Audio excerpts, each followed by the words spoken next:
Bismillahirrahmanirrahim. Assalamualaikum warahmatullahi wabarakatuh. Hadirin yang dirahmati Allah.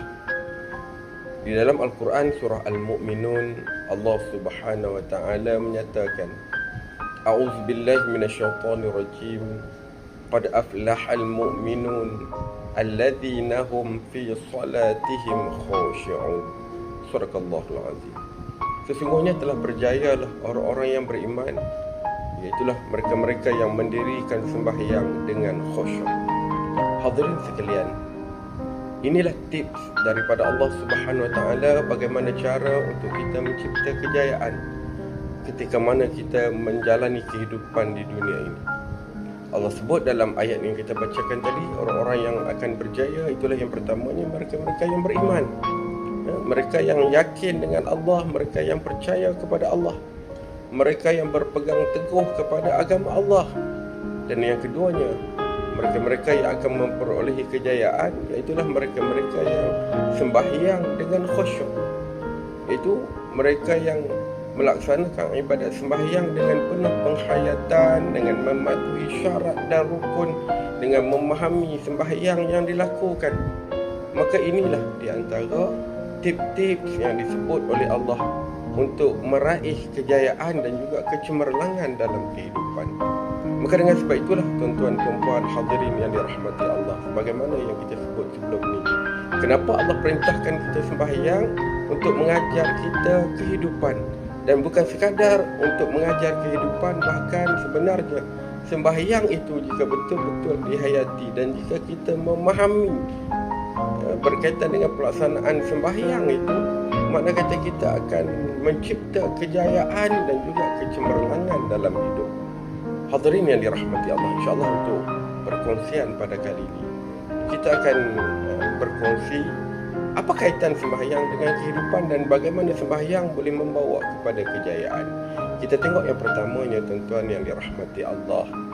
Ketika mana kita sembahyang, makna kita telah menghubungkan diri kita dengan Allah Subhanahu wa taala. Ketika mana kita bersembahyang, kita sedang berkomunikasi secara langsung dengan Allah. Maka kita kena ambil pengajaran daripada itu, bahawa dalam hidup ini, tuan-tuan, kita tidak boleh sekali-kali memisahkan diri kita dengan Allah. Tidak boleh menjauhkan diri kita dengan Allah. Mesti ada perhubungan di antara kita dengan Allah. Kerana kita adalah hak milik Allah, kita adalah kepunyaan Allah, dan sebenarnya kita bergantung harap kepada Allah Subhanahu wa taala. Sedarlah bahawa kita ini tidak mampu melakukan sesuatu melainkan dengan keizinan Allah Subhanahu wa taala. Maka sebab itu selalu kita sebut la haula wala quwwata illa billah.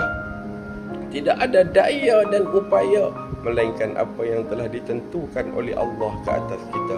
Maka ketika mana kita sembahyang, kita sedar kita sedang melakukan hubungan, melakukan pertalian, ikatan dengan Allah. Maka pada ketika itulah kita meletakkan kebergantungan kita yang sebenarnya kepada Allah Subhanahu wa taala. Hadirin yang dirahmati Allah, sembahyang juga mengajar kita untuk tunduk, menyerah diri, mengaku kepada Allah. Mana kata kalau kita nak jadi orang yang berjaya, kita kena sentiasa berserah diri kepada Allah. Maka bagaimana sembahyang mengajar kita untuk berserah diri kepada Allah. Kita tengok kepada konsep kita ketika mana takbiratul ihram, kita mengangkat kedua-dua tangan dan dalam keadaan kita mengaku bahawa hanya sahaja yang agung, yang besar, yang berkuasa adalah Allah Subhanahu wa taala. Tak kala mana kita menyebut Allahu Akbar, Engkau ya Allah yang Maha Besar, pada ketika itu kita surrender, angkat tangan mengaku bahawa aku hanyalah hamba, aku ini kerdil, aku ini lemah, aku tidak ada apa-apa ya Allah. Dan ketika mana kita mengaku keagungan, kebesaran Allah, maka pada ketika itu kita tunduk, patuh kepada segala titah perintahnya. Hadirin yang dirahmati Allah, jika inilah dalam kehidupan kita seharian, mengaku akan keagungan kebesaran Allah dan menyedari akan kekerdilan, kelemahan diri, maka disitulah terletaknya rahsia kejayaan kita. Jadi sekadar itu perkongsian untuk kali ini, insya-Allah mudah-mudahan ada manfaat. Bertemu lagi. Assalamualaikum warahmatullahi wabarakatuh.